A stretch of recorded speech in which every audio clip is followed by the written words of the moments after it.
तो कैसे हो आप सब। आज मैं आपको एक दिलचस्प फिल्म दिखाऊंगा जिसका नाम है क्लस ऑफ टीलिस। ये राजा राजकुमारी के गाने की परफॉर्मेंस में इसको एंजॉय कर रहा था। तभी अचानक इसी कीड़ा इसके हाथ पर दिखाई देता है। राजा इसे मारना चाहता था लेकिन कीड़ा राजा के दिमाग को पढ़ रहा था और वो राजा के आदेश के मुताबिक एक हाथ से दूसरे हाथ पे जाता। छोटा कीड़ा राजकुमारी की परफॉर्मेंस से ज्यादा इंटरेस्टिंग था। परफॉर्मेंस के बाद राजा हॉल छोड़ने के लिए इंतजार नहीं कर पा रहा था, जबकि राजकुमारी ने महसूस किया कि राजा उसे इग्नोर कर रहा है। राजा कीड़े को अपने कमरे में ले गया और अपनी उंगली काट दी और कीड़े को अपना खून पीने दिया। फिर वो एक सोने का डब्बा लाया जिसमें सॉफ्ट कुशन था और उसमें उसने कीड़े को सोने के लिए छोड़ दिया। उसने एक मैग्नीफाइंग ग्लास उठाया और बड़ी दिलचस्पी से कीड़े को देखने लगा। वो बहुत खुश था और कीड़े पर पूरी तरह से मोहित हो गया था। कुछ दिनों बाद कीड़ा मूंगफली के दाने के साइज जितना बड़ा हो गया। कीड़े को खुश करने के लिए राजा पूरे दिन घर में रहता और उसने कीड़े को खेलने के लिए बहुत सारे खिलौने बनाए।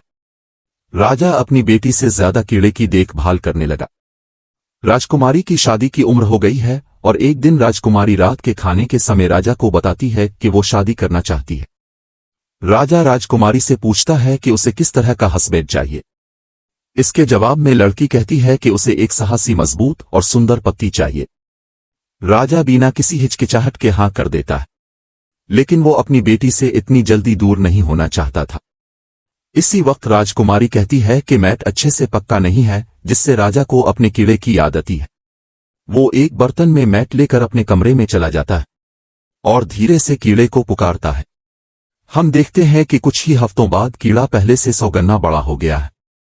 राजा इसे मैट खिलाता है और धीरे से इसकी पीठ पर हाथ फेरता है, इस उम्मीद में कि कीड़ा ज्यादा स्ट्रांग बनेगा। लेकिन एक रात राजा इमरजेंसी में डॉक्टर को बुलाता है और पता चलता है कि कीड़ा बीमार है।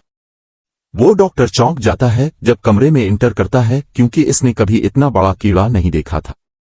कुछ जांच के बाद डॉक्टर राजा को बताता है कि कीड़े को कैंसर है।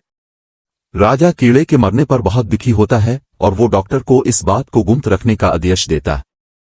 अगली सुबह राजा राजकुमारी से कहता है कि उसने पहले से ही इसके लिए एक पत्ती चुनने का तरीका सोच लिया है।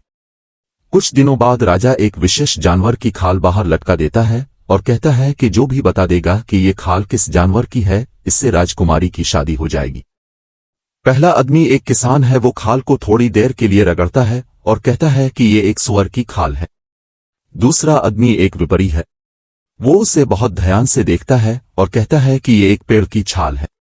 वो सभी गलत जवाब देते हैं, जिससे राजा बहुत खुश होता है, क्योंकि वो नहीं चाहता था कि उसकी बेटी उसे छोड़कर चली जाए।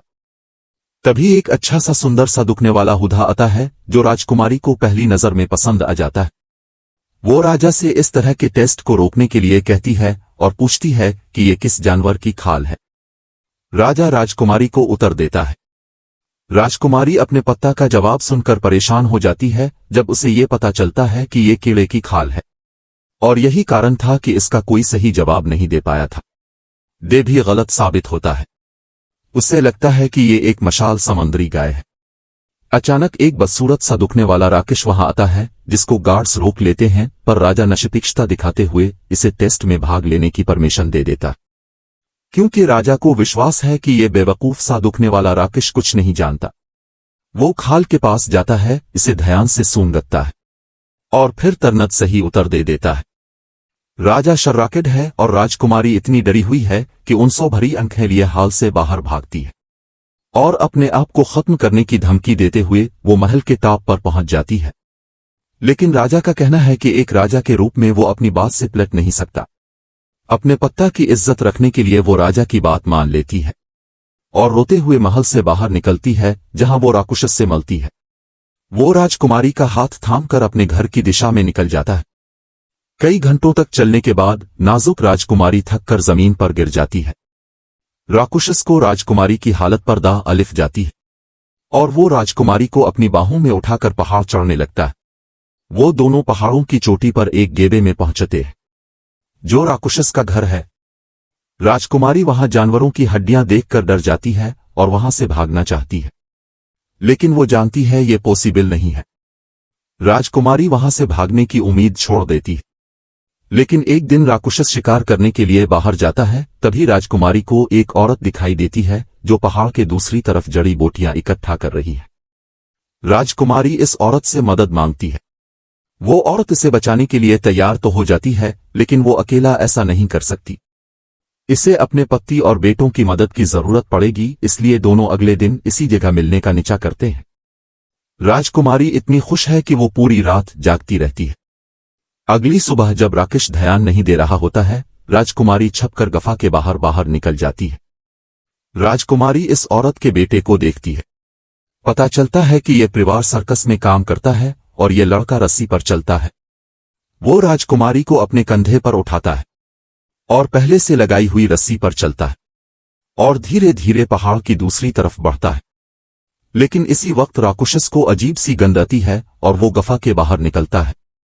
जैसे ही लड़का और राजकुमारी दूसरी तरफ पहुंचने वाले होते हैं, राकेश उन्हें देख लेता है। राकेश रस्सी पर लटक कर उनको पकड़ने की कोशिश करता है और जैसे ही वो उनके पास पहुंचने वाला होता है, वो रस्सी काट देते हैं। जब सर्कस फैमिली राजकुमारी को महल की दिशा में ले जा रहे होते हैं, तभी अचानक राक्षस वहां अलिफ जाता है।